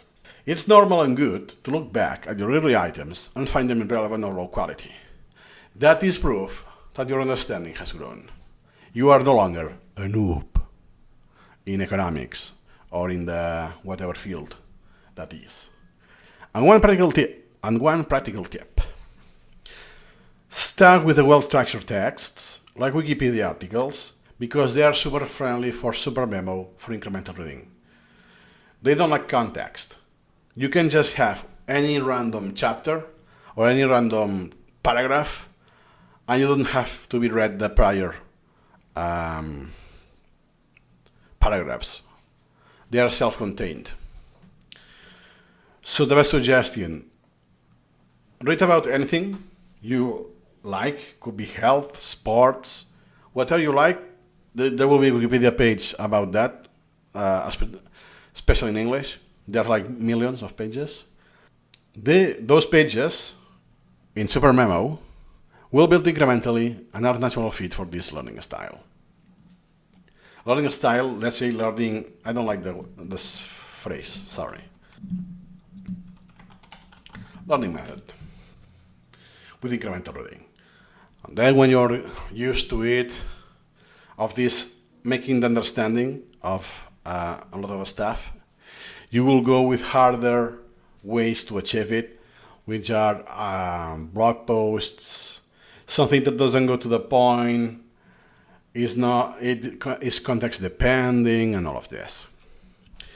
Okay, so that has been all relating to the incremental comprehension, or how you build understanding incrementally in incremental reading. We're going to focus on the fact that in incremental reading, you don't actually need to read the articles in their entirety. And that is actually a reality, that the most you use incremental reading, the most true it becomes. So let's start. The big questions. How can you read tens of articles in parallel and understand them if you don't read them in your entirety first? So you first do one go, and then you reread more in dense, more in depth, and so on, right? This goes against everything we have taught. We are taught about traditional linear reading in the school. And the answer lies into letting go of a start-to-finish mindset and trusting a new process, a new paradigm. Let's discover it, let's introduce it through an analogy of something you will be familiar with, and our university courses. And if you didn't go to university, just think of courses. You take many, like subjects, physics, history, math, language, socials, biology, right? You don't finish all of the physics before you start history, right? You have this in parallel, and then next year, you will have more physics, more history, a different time, and so on.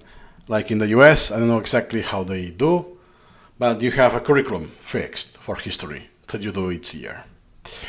Then incremental reading, it's simply a micro version of this. So instead of doing by year, by semester, or in every week, you have 8 subjects, 4 subjects. No, it's every few minutes, I'm changing this at every repetition. So it could go through something about physics, to something about history, an article about math, within 5 minutes. And I could only change the topic. So you learn from many articles in parallel, just as you learn from many courses in parallel. It's just, instead of macro, it's micro, a lot more often. So how it works? You do the first pass. A well-written article gives you the value of the first very sentence. An example, an article about Gamal Abdel Nasser. You read only the first sentence. This guy was born this year, died this other year, was the second president of Egypt. Okay, it's self-contained, valuable piece of knowledge. Now I can stop, because do I care about this? Why I imported that? So I don't care about politics, right? So therefore I'm not going to spend any time reading about politics. But perhaps there's something related to this, or something I do care. But that's the first pass. What about the second pass, some weeks later? I see this article once again, and I keep reading. And he says, he can be considered one of the most important Arab leaders in history. Oh, okay. I still don't know why, but there's something special about this guy, if it's one of the most important leaders in history. I will see this again, for a third time. And then I see that, hey, in 1952, he led the military coup against King Farouk I. I'm sorry, who is this king? I'm not familiar with this region of the planet, right? So as a result, your knowledge grows progressively and becomes stronger over time, without ever needing a single full read-through. Let's say that perhaps I will stop here, because yeah, it's about history, but it's quite modern. I mean, my grandparents were alive at this year. Not my parents, but not by much, so later in the same decade, actually. So it's, hey, could be the case that later I realize the connection, and hey, there's something valuable now, I will keep reading, and if not, this will be waiting for the fourth pass with a lower priority, and it will take longer to go through. So as a SuperMemo advantage, overcoming memory limits. Can you read 100 novels at once? No, because our biological memory fails. We forget the plot. We can do several, I don't know, a few dozens, I guess, if you really stretch it. But if you do hundreds of thousands and micro manage that, yeah, perhaps in a few months I'll have watched one episode. And I watch one episode of 2,000 different plots. I cannot keep track of that, right? That's for fiction, by the way. The incremental reading is built on SuperMemo space repetition algorithm, and it manages this risk of forgetting for you. We're not to cover why, because we have the videos already for that. Then, this is why you can process thousands of articles in parallel without getting confused, usually because it's non-fiction as well. It's worth mentioning. The algorithm presents information just as you are about to forget it when it's in the flashcard form. What about difficult texts like scientific papers, code, and so on? They are not as friendly. Usually they have scientific papers, you will read the abstract and conclusions and results, because then the methods, yeah, I don't want to memorize the methods they have used, but if I take the incremental route, when I see the results, yeah, what methods they have used, especially if I read 100 in parallel, right? They are not that friendly for incremental reading. Same for coding. I'm not going to go into details in this video. So what's the takeaway? It's a skill, not just a feature. Unlike simple flashcards, incremental reading requires practice and experience to master. That's why I'm doing this course, the Pleasurable Guide to SuperMemo, and that's why it's so long, because there's a lot to unfold. And even if I do my best, you still need your own process, your own experience yourself. Then, incremental reading represents a fundamental shift from being a linear reader to a parallel knowledge processor. It is a paradigm shift. It will take a while for your brain to adjust. You learn to trust the algorithm, to manage your attention, freeing your focus on the most important information at any given moment. So I just say, hey, SuperMemo, I want to see this again. This is important. This is more important than this other thing. Or this is crucially important. This can wait, right? I trust. I will see it once again. or is likely I don't see it if the priority is very low, right? And I focus my attention on actually reading the content, not on micromanaging all of those if you use other softwares or other apps. Then your investment in learning this skill will be returned manifold. Many. So if you spend a few months, then you could have years and years of incremental reading that will outweigh the investment manifold. Absolutely crazy. Then let's follow an analogy. In some of our videos in this section, we used the chef already. So let's use a master chef of tasting. So master chef, or an accomplished soup or stock, doesn't need to drink the entire pot to understand its flavor profile. So master chef doesn't cook himself, supervises other chefs, and validates, okay, this goes to the table and so on. It can be served, right? Or no, the quality assurance, basically. So it tastes just a bite, and with experience, just by tasting this, it can know what is there. It's missing salt, it's too much this, or it's slightly raw, whatever. So let's follow the analogy. The cook, in more detail, the cook takes a small spoonful, that will be the extract, the incremental reading, tastes it, and instantly gets the essence. And I could have heuristic decisions based on that super quickly, based on the knowledge crystallization, They might decide it needs more salt, or whatever time is coming through nicely, they move to another taste, another dish they're preparing. Later, they return to the Bouillon, which have developed further, and make another small taste. How it relates to incremental reading? This taste an article by reading its most important parts. Could be the case, not always, is the abstract, if it's more formal, or the first paragraph, if it's more informative, news kind of thing. Then you get the main idea and then move on, like the king, right? Hey, that guy, I forgot already his name, but I do remember he was one of the most important leaders in the Arab countries. I already got that. With this, I can make a judgment. Do I care about this?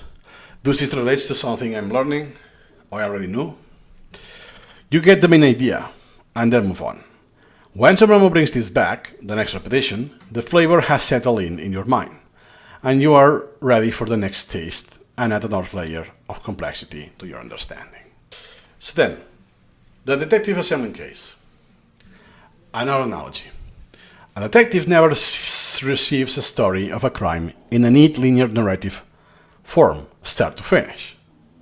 You get information here and there. It's also chaotic, non-linear. Some could be false if they fabricated proof, and so on. So the detective gathers disparate clues: a forensic report, a witness statement, a security camera video, a motive from an interview. Each clue is a small, self-contained piece of information. By repeatedly reviewing this case file, could be a dedicated SuperMemo collection for that, the detective brain starts to connect the dots, and a coherent theory of the crime, the big picture, emerges through the chaos of details. How this relates to incremental reading? Each extract or close relation is a clue. Could be false, because someone fabricated that. Remember this. So on its own, it might seem minor. But as you review these clues over time, your brain automatically begins to weave them together, constructing a deep and nuanced understanding of the subject that you couldn't get from a single quick reading. So the crime detectives are, in essence, kind of incrementalists at some degree, just by how the nature of their job. I have yet a third analogy. If this doesn't resonate with you or the chef, I have yet a third option. Imagine a weaving in a tapestry. A weaver creates a large, intricate tapestry that doesn't work on one single vertical thread, from bottom to top, before moving to the next. So let's follow the analogy. The weaver works horizontally, row by row. Each pass, they leave every different colored thread, whatever you want, red, blue, green, gold, into the design. Like the old printer kind of thing. A single pass only adds a tiny line of the overall picture. It will be like the jigsaw puzzle, but very rarely you will put pieces together. You will make the border, but other than that, it will be like chaotic where you place the pieces depending on the place and so on. Here it's the opposite. They're always consecutive and horizontally. So as they make hundreds of passes, the threads combine and create something beautiful, complex, and integrated image. That, hey, there's some flower pattern here and there. How this relates to incremental reading? Its subject or article is a different colored thread. Your daily incremental reading session is a pass on the shuttle, an horizontal. You wave a bit of programming, history, science, and it's not a series of separate columns of knowledge, but a single, rich tapestry where ideas and concepts are interconnected. Literally and metaphorically in this case. See incrementally.